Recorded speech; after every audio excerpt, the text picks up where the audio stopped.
Middle east में जंग और तेजी से फैल रही है। देखिए, इजराइल लेबनान ईरान में हमले कर रहा है, वहीं ईरान इजराइल समेत कई खाड़ी देशों को अपना टारगेट यहां पर बना रहा है और इन सभी के बीच खाड़ी में एक नया वॉर फ्रंट बनता हुआ दिखाई देता है। अब सवाल क्या है? सवाल यह है कि क्या यह महायुद्ध अब वैश्विक संकट में बदलने वाला है?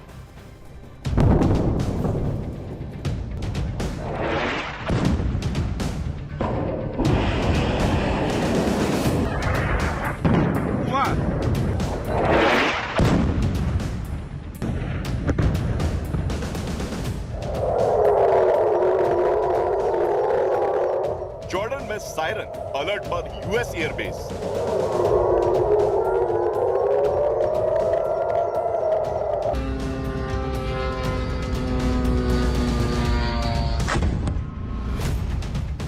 कुवैत में अमेरिकी बेस पर मिसाइल हमला।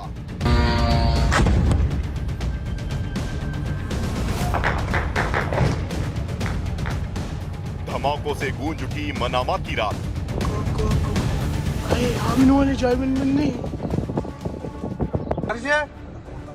इजराइल और ईरान की जंग में मिडिल ईस्ट का नक्शा बदल रहा है। ईरान वर्सेस इजराइल की लड़ाई अब सिर्फ 2 देशों तक सीमित नहीं रही। जॉर्डन, कुवैत,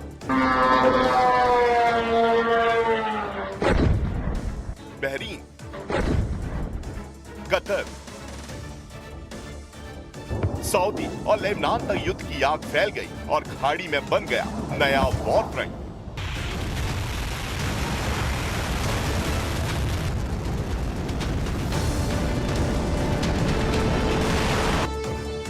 अपने सर्वोच्च नेता अयतुल्ला अली खामनेई की मौत से भड़का ईरान अब किसी भी कीमत पर इजराइल और अमेरिका से बदला लेने पर उतारू है। ईरान की तरफ से लगातार अमेरिका और इजराइल के ठिकानों को निशाना बनाया जा रहा है।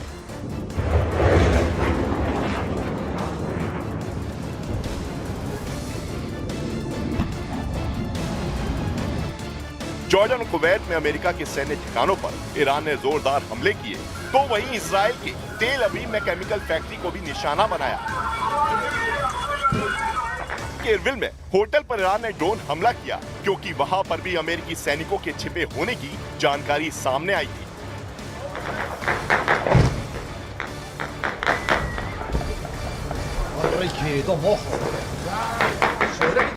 तो वहीं बहरीन में युवाओं और अल खलीफा शासन बलों के बीच झड़प की खबरें भी सामने आई। ईरान समर्थित गुटों का संदेश साफ है, अब जंग सिर्फ सीमाओं पर नहीं लड़ी जाएगी, जहां जहां अमेरिका मौजूद है उन सभी जगहों को निशाना बनाया जाएगा। इस बीच कुवैत ने 178 बैलिस्टिक मिसाइल और 384 ड्रोन इंटरसेप्ट करने का दावा किया है। यूएई ने 169 मिसाइलें हवा में ही मार गिराई। बहरीन ने 70 मिसाइल और 76 ड्रोन रोके। कतर ने 98 बैलिस्टिक मिसाइल, 24 ड्रोन और 2 Su-24 लड़ाकू विमान गिराने का दावा किया। ईरान जिस तेजी से अमेरिका और इजराइल के सैन्य ठिकानों को निशाना बना रहा है, अमेरिका और इजराइल ने भी ईरान को उसी अंदाज में जवाब देने की तैयारी की है। यूएस इजराइल के अटैक में तेहरान में भारी तबाही हुई है। ये तेहरान के कम्युनिकेशन सेंटर की तस्वीरें हैं जो मलबे में तब्दील हो चुका है। यूनेस्को धरोहर गोल्डस्टोन पैलेस भी इजरायली हमले में क्षतिग्रस्त हो गया है, जिसको लेकर यूनेस्को ने भी चिंता जताई है। इसके अलावा एविन जेल पर भी हमला हुआ है। Iran for 47 years has been chanting death to America, death to Israel too, but you're the big Satan, we're the small Satan. Death to America. They've murdered and maimed thousands of Americans in Iraq and Afghanistan with their IEDs. These are roadside bombs. They bombed your embassies. They tried to assassinate Donald Trump, the President of the United States, twice. They've murdered their own people. They massacred so many. And they spread a worldwide web of terror. So this is a regime committed to destroying the United States of America. It's the only country on the planet that says so openly and works tirelessly to achieve that goal. उधर Lebanon में Hezbollah ठिकानों पर भी Israel ने भीषण प्रहार किया है। इजराइल का दावा है कि हिजबुल्लाह के पास 25,000 रॉकेट, 1,000 ड्रोन और अदवान फोर्स के 3,000 लड़ाके मौजूद हैं। एक तरफ मिसाइलें, दूसरी तरफ ड्रोन और बीच में पूरी खाड़ी। सवाल पूछे जा रहे हैं कि क्या ये आने वाले दिनों में दुनिया में बड़ी तबाही का संकेत है।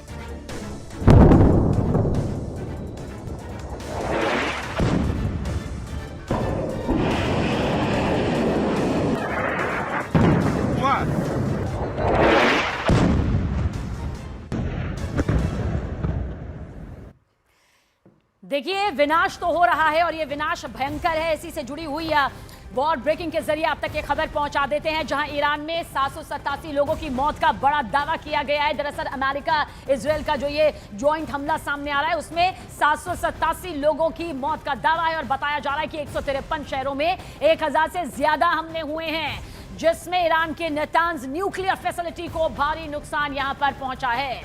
तो आप देख लीजिए, अमेरिका इजराइल के हमलों से ईरान में किस तरह से भारी तबाही मचती जा रही है।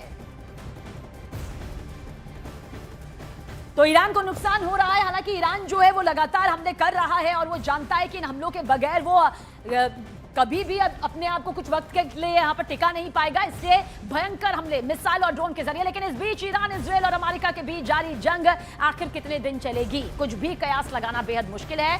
ट्रंप ने 1 महीने का अंदाजा यहां पर लगाया, लेकिन ईरान जिस तरह से फूंक फूंक कर कदम रख रहा है, वो अमेरिका और इजराइल को पीछे धकेल सकता है। कैसे, रिपोर्ट आप देखें। ईरान ने अपने वॉर सेंटर ऐसे रेगिस्तान में बना रखे हैं जो उबड़ खाबड़ पहाड़ियों से घिरे हैं।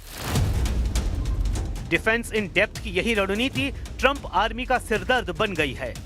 युद्ध अगर लंबा खिंचता है तो किसी भी हमलावर देश के लिए जंग लड़ना काफी मुश्किल हो जाता है। अमेरिका और इजराइल को जंग लड़ने सैकड़ों हजारों किलोमीटर दूर से आना होगा और ईरानी सैनिकों को कहीं जाने की जरूरत नहीं है। पूरी सेना देश के अलग अलग हिस्सों में जम जाएगी।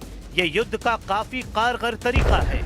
हालांकि अमेरिका इजराइल ने जिस तरह सुप्रीम लीडर का खात्मा किया, उसका ब्यौरा बता रहा है कि दुश्मन कैसा भी कवच बनाए उसे चीर फाड़ दिया जाएगा। ईरान के सर्वोच्च नेता खामेनेई का सफाया हाईटेक प्लानिंग से किया गया। मीडिया रिपोर्ट्स के मुताबिक मोसाद और CIA एजेंट्स ने तेहरान के सभी ट्रैफिक कैमरों को कई सालों से हैक कर रखा था।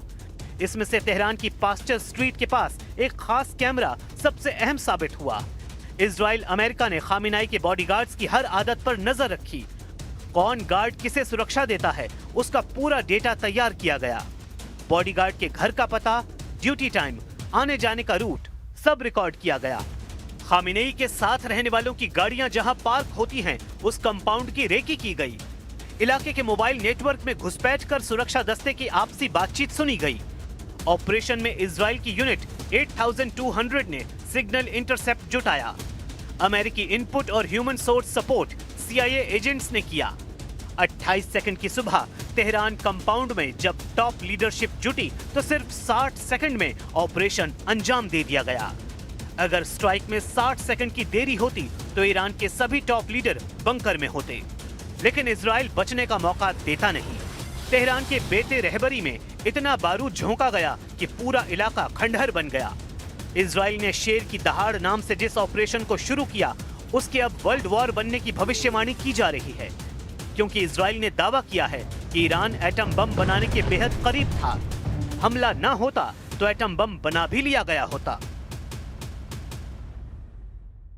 The reason that we had to act now is because they were, after we hit their nuclear sites and their ballistic missiles program, you'd think they learned a lesson, but they didn't, because they're unreformable. They're totally fanatic about this, about the goal of destroying America.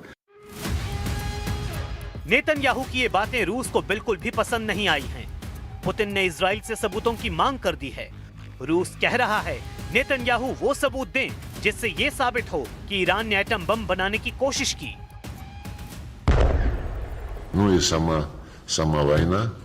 О целях этой войны мы слышим регулярно, но доказательств того, что Иран разрабатывал ядерное оружие, а именно это послужило главным, если не единственным обоснованием войны, мы до сих пор не видим. Есть подтверждение и МАГАТЭ, да и американских профессиональных разведчиков, подтверждение о том, что Иран не производил и не пытался производить ядерное оружие. Putin को सबूत नहीं दिखाए गए तो क्या होगा बताने की जरूरत नहीं है। वो अपने गुस्से को 28 फरवरी से पाल रहे हैं। पुतिन ने युद्ध को रोकने की धमकी भी दे रखी है, मगर ट्रंप ऐलान कर रहे हैं कि अभी तो उन्होंने हमलों का ट्रेलर दिखाया है। ईरान पर अमेरिका का सबसे पावरफुल पंच अभी पड़ना बाकी है, लेकिन अमेरिका जितना गुर्रा रहा है, असलियत उससे कुछ अलग है। अमेरिका ने खाड़ी में 15 देशों से अपने नागरिकों को फौरन भाग जाने की नसीहत दे दी है। ये डेंजर जोन में दिख रहे उन्हीं देशों की लिस्ट है। ट्रंप की वार्निंग ऐसे समय में आई है जब इजराइल लेबनान में फुल फोर्स में हमलों को शुरू कर चुका है। बॉर्डर से बेरूत तक इजराइल ने बम विस्फोट की झड़ी लगा रखी है। इजराइल का टारगेट ईरान के साथ उसके समर्थित लड़ाका ग्रुप है। इजराइल सबका सफाया कर पूरी तसल्ली कर लेना चाहता है, लेकिन लड़ाई जैसे जैसे जमीन पर आती जा रही है वैसे वैसे सुपर पावर की धुकधुकी बढ़ रही है, क्योंकि जमीन पर युद्ध अमेरिका इजराइल की कमजोर नस है। ईरान इसे ही दबाने का इंतजार कर रहा है।